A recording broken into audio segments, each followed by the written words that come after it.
Obviously, you have heard the statement, the kingdom is within you. Whose kingdom is in you, really? What is the kingdom within anyway? Is it the kingdom of your soul, spirit, or of flesh? Are you born with it in you, or it comes after birth? If so, when and how? Is it reality or by faith? Does it come during conception, before conception, or after conception? For us to understand this, we need to go a little bit deeper today and start by defining terms and look at whether you believe or you know, and how you can reclaim your kingdom or a queendom, and how to sustain that kingdom if ever you claim it or if it exists at all, and how you could be possibly deceived about this kingdom that is within.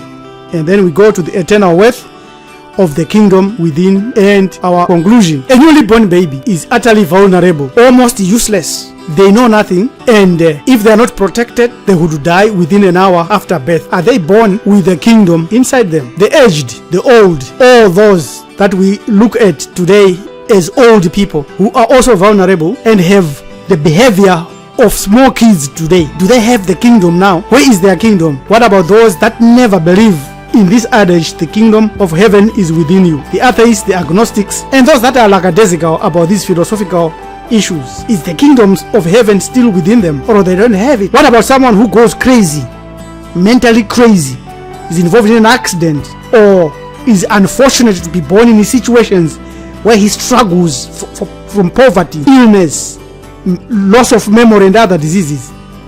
What happens to the kingdom that should be within them?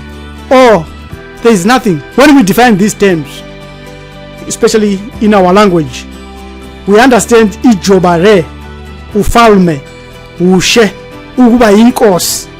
Ndani yako kuna ufalme wako, mukati mwanu muli ufumu wanu, mukati mwako ndo mune ushe wako, ubu kati opakati kwako, umbuso upakati kwako, ngapakati kwako kukuona umbuso wako, ubukami bako bungapakati kuwe. Inure ni ijobare edzeni ka wena kuni mfumo wa wena. This is critical to understand. We have defined it in our traditional way. So the significance of this kingdom is about territory, about the realm, about the domain, about dominion, about principality. So when you look at the word kingdom, the English word kingdom, it is king's domain, the domain of the king. We can also say queendom, the queen's domain. The splendor of the kingdom that is within you, or the splendor of any kingdom, is that it has a ruler, and that it has a territorial influence, and what or who influences you controls your kingdom, even the one within and the one without, either by a tiny or an expansive power. All kingdoms either expand, stabilize, stagnate, or vanish. A kingdom, a queendom is ruled by its king, or by someone who usurps the power of that king or a queen. So expanded meaning of this phrase, the kingdom is within you, is often inclusive of the monarchy, which means that one inherits this position by birth and essentially become the leader or head of state. But in terms of your personality or your individuality, that state is your consciousness state, your ninefold soul, which is psychologically called consciousness, as we have discovered in previous videos. What is consciousness? Consciousness is that which is being awakened to self-knowledge, to know itself, to rule its kingdom, inherit its potential after birth, not before, not during, but after birth, by the way it acts in life. The fact that the kingdom of heaven is your kingdom is one of the most kept secrets of all time.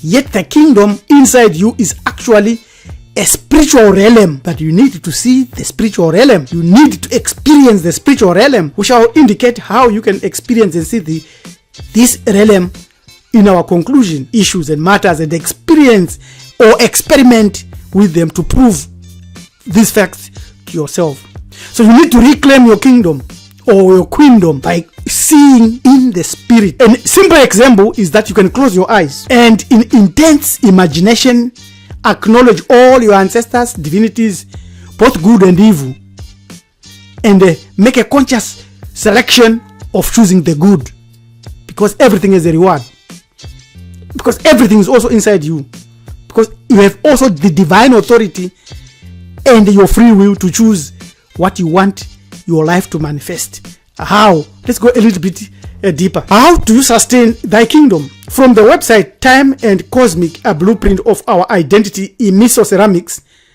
the engagement and appreciation of intongo, the ancestral dreamscape, via uyalezo ulwimi lwabaphansi, the medium through which messages are transmitted, as a means and method of structuring ulwazi lwabaphansi, the wisdom of the ancestors, since it is our ancestors who guard this sacred knowledge and release it to individuals that have proven themselves that they acknowledge the ancestors within them. And within Uyalezo is encoded the varying degrees and cycles of development of consciousness from an elemental, plant, animal, human, and cosmic level. So you could be actually operating at a plant level when you are a human being, or operating at an animal level trapped by your totems and behaving like an animal if you do not go further.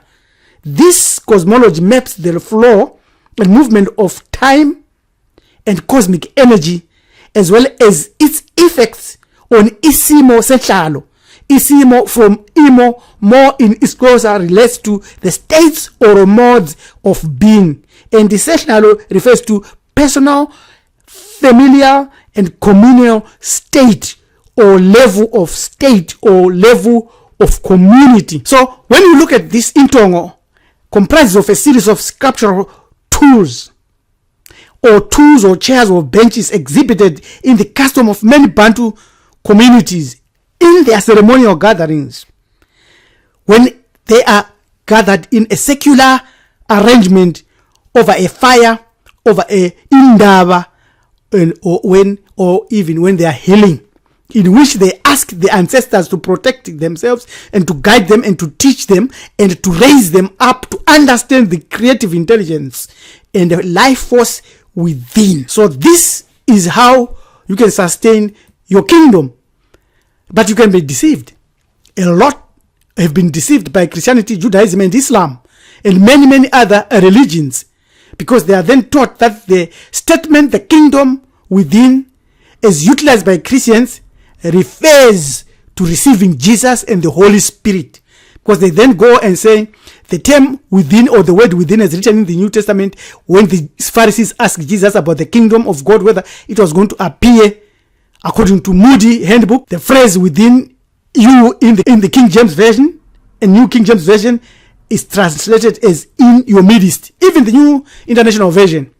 So the other variance is that our ancestors taught 1,000 years before the Bible that the kingdom of heaven is within you, not amongst you, but within you. And whosoever shall know himself shall find it. But the Bible came and gave that kingdom to God. These two juxtaposed positions clarifies whose kingdom is in you. Your kingdom, maybe you're an atheist, you don't believe in anything. The Greco-Roman kingdom, you're a Christian. Pale Jewish kingdom, you follow the Torah, you follow Yahweh or Yahuwah. Islamic, maybe you follow the Nation of Islam or other Islamic groups, or agnostic. This identifies the consciousness that's taken over you, and that is running your life. Now, let's look at the eternal worth of thy kingdom within from a spiritual perspective. Then we'll look at quickly psychological angle and conclude and make a very interesting conclusion. From our ancestral proverbs, we know that know thyself. The purpose of all human life is to achieve a state of consciousness apart from bodily concerns. So this is where we know how to use totems, where we know how to manage our bodies in order to sustain our consciousness in states of our wakefulness. Man is to become divine-like, or a god, through a life of virtue and the cultivation of the spirit through scientific knowledge, practice, and bodily discipline. We have already shown you some of the practices that are essential to become godlike in this current life. To free the spirit, control the senses. The reward will be clear insight, clear perception. Make your life the subject of intense inquiry. In this way, you will discover its goal, direction, and destiny. The problem of human existence is the forgetfulness of the divine essence of the self and the identification with the body as the self. This comes from the book of Paratema Hore, as given by Sky Gods here. Let's continue to show this. Energy is also spirit. So when we say everything is energy, we are saying everything is a spirit, and we control the spirit by the power of our thoughts. The only God I rely upon is self. This is powerful. This is very, very powerful. You ought to think about this, digest this, and include this. If you have awakened, it is because you have been chosen to awaken. Be grateful. Not everyone is going to be chosen. Know the world inside you, which is in yourself. Never look for yourself in the world outside of you, for this would be to project your illusion. Now, it is time to be reborn like a new moon and to rise to your true glory like the sun. You are one with the universe and your ancestors when you wake up and they live by their principles. Thy kingdom. Consciousness is our ninefold soul. The most beneficial technology being hidden from humanity is the power in their own consciousness. The ability to be in this world and not have any attachment to this world is the highest form of spirituality. Awareness is consciousness in action, or a soul in action. Serve no master, but the master inside you. Once you realize you are the master of your reality, your awareness will unlock the door to your true potential. You are born with that potential. Let's look at the adage from the psychological perspective. The adage, the kingdom is inside you, can be used as a reminder to focus on self-mastery. What is self-mastery? It is the physical mastery, gathering of will to act upon the right thing to do. It is mental mastery, discernment of thoughts to guide your perception of reality. It is spiritual mastery, raising your consciousness to find the true nature of your being.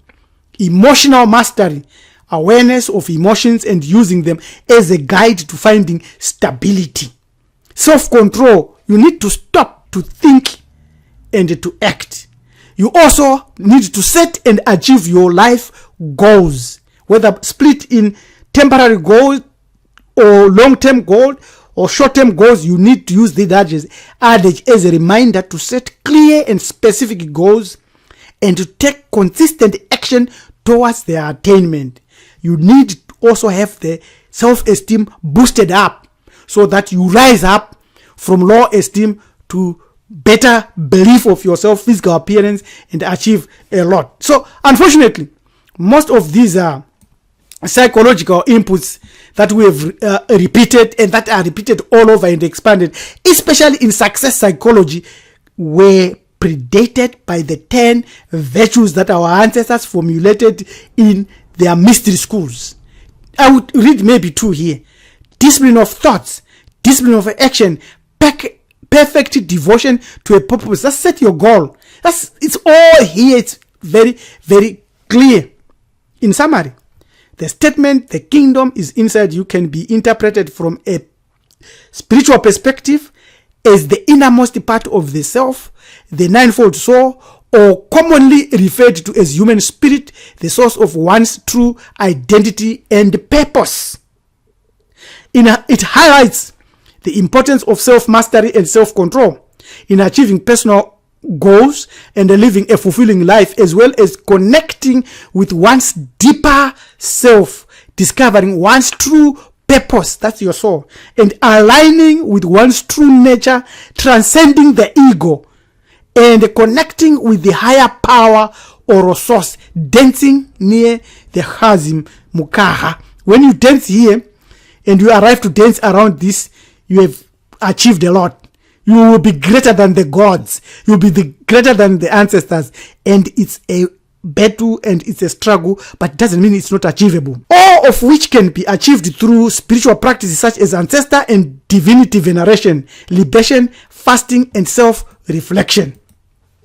To experience the presence of your righteous ancestors and interact with the divinities so that you can at least go near the chasm and at least be able to practice these powerful principles that lead to greater levels of success, happiness, and fulfillment in life, do not hesitate to get in touch with us on join@marifado.com. Till we meet again, your kingdom is worthy and more precious than all the gold ever mined on earth, including the diamonds.